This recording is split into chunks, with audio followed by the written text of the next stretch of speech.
アナルプラグなので内の穴に入れますで、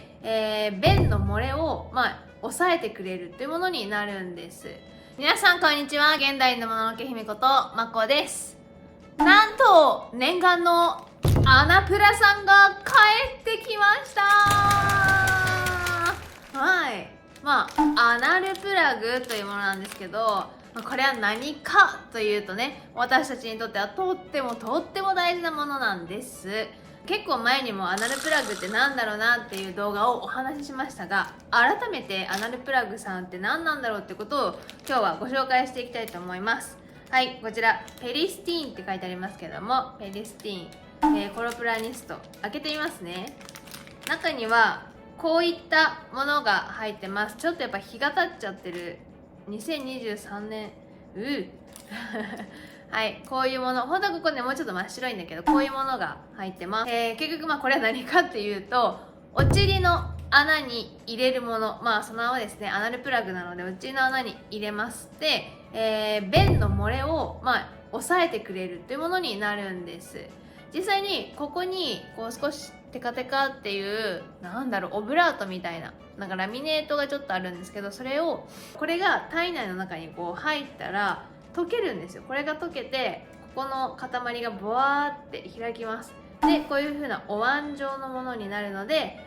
お尻の穴の中でこういう風に開いて、うんちさんをこういう風にキャッチしてくれるっていうようなものなんですね。何度もお話ししますが、私は排泄障害というものをね負っていますので、トイレ感覚が分かりません。なのでうんぴさんを漏らすことは多々ございます。漏れる原因っていうのは食べ物であったり今飲み物であったり、それぞれ皆さん漏れる原因があると思うんですけど、そういうものがほとんどなので、やっぱりそういったものを食べないとか、刺激物を取らないみたいな、そういったことをせざるを得ないっていうようなことがありました。それでもなぜかわからないけどたまに下すことがあるから、ご飯行く時とか本当に漏らしたら困るな、でも今日お腹の調子悪いなみたいな時の、例えば移動の時には私は結構このアナプラ酸を使ってたんです。本来はね、どういう風な使い方をしてくださいっていうものかというと、固形便に使ってくださいっていうのが基本的なんです。私は基本的に漏らす時っていうのはゆるゆる便、もうピーピーチーちゃん便なので、それを抑えてくれるかっていうところが皆さん気になるところだと思うんですけど、わからない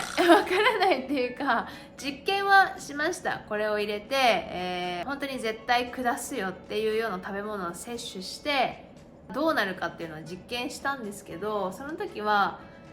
めちゃめちゃ漏れるっていうわけではない。ただどうしてもガーゼっぽい仕様なのであんま綺麗な話ではないけれど、ゆるゆる便だと水分がたくさんあるわけじゃないですか。だから結局ここからこういう風に滴り落ちてきたりとか、または少し抑えきれてない横からこう漏れ出したりっていうことがあります。でも大惨事になるってことはないので、例えばアナプラさん入れて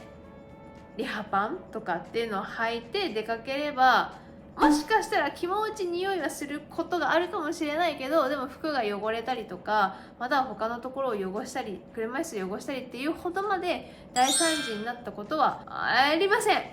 でも一回だけもしかしたら抜けた時があったかもしれない。だからそれは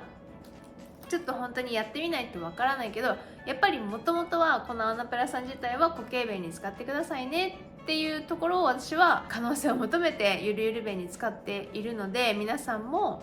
実験的にやってみてはいかがでしょうかっていうことなんです。で、もう2年くらいですかな、2023年だから2023年経つ1回中止になっちゃったんですよ。これってヨーロッパで作っているもので日本で作っているものではなくて、そのヨーロッパで医療用のものを作るにあたっての、基準っていうのが変わっちゃった時にこのアナプラさんが入らなかったんです、基準の中に。だからもう廃盤になりますっていうことで、私はその時箱をね3つくらい一気にバッて、もう一瞬で在庫がなくなっちゃったんだけど、箱をバッて3つくらい買って本当に大事な時ずつに使ってました。だから本来はこれ多分2023年11月21日って書いてあるし、ここがちょっと黄色いのは本来はこれも使用期限っていうのは切れてるんだと思うんです。でもそんなことは言ってられないわけですよ。漏れる方が辛いから。だから残ったその3箱をちょっとずつ私は使って、でどっかでなんか出てくんないかなとか、誰にお願いしたら作れるんだろうなみたいなのをもう結構ずっと考えてました。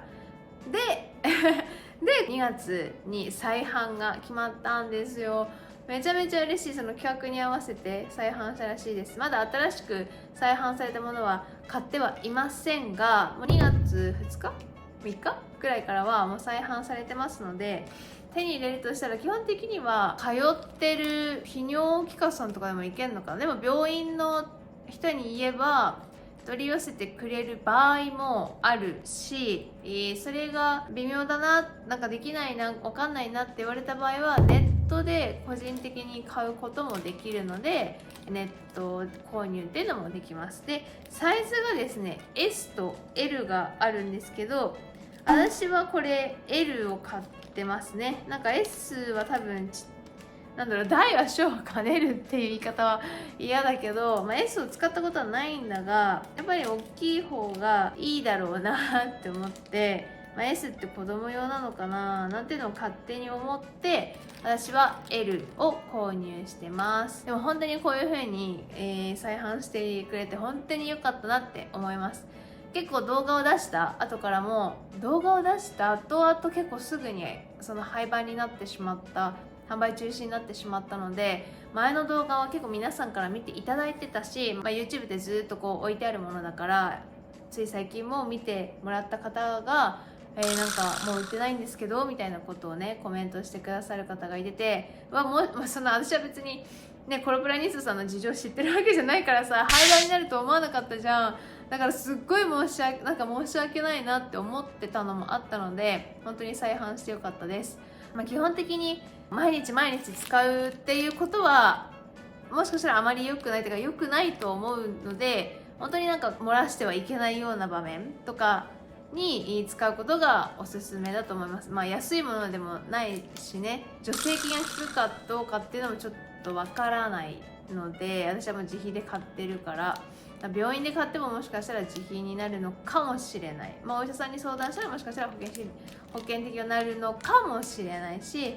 行政によってはもしかしたら補助金対象になるのかもしれないし、ちょっとそれはわからないので、おのおので聞いてみてね、福祉販売店とかにね聞いてみてはいかがでしょうかっていうことです。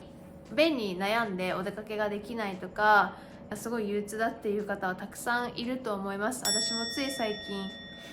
漏らした、久々に漏らしたでもなんかやっぱ辛いから、アナプラさんがあることによって少しでもなんか気持ちが落ち着いてお出かけできるようになってほしいなと思います。はい、ということで今回はアナプラさん再販しましたよ、アナプラってなんだろうなっていうようなことをお話しさせていただきました。なんかもう少し知りたいなっていう方はその過去の動画もまた見ていただけたらなというふうに思います。はい、ということでこの動画が良かったなと、ためになったなと思っていただけたのであれば、ぜひいいねボタンと、あとはチャンネル登録をよろしくお願いします。では最後までご視聴ありがとうございました。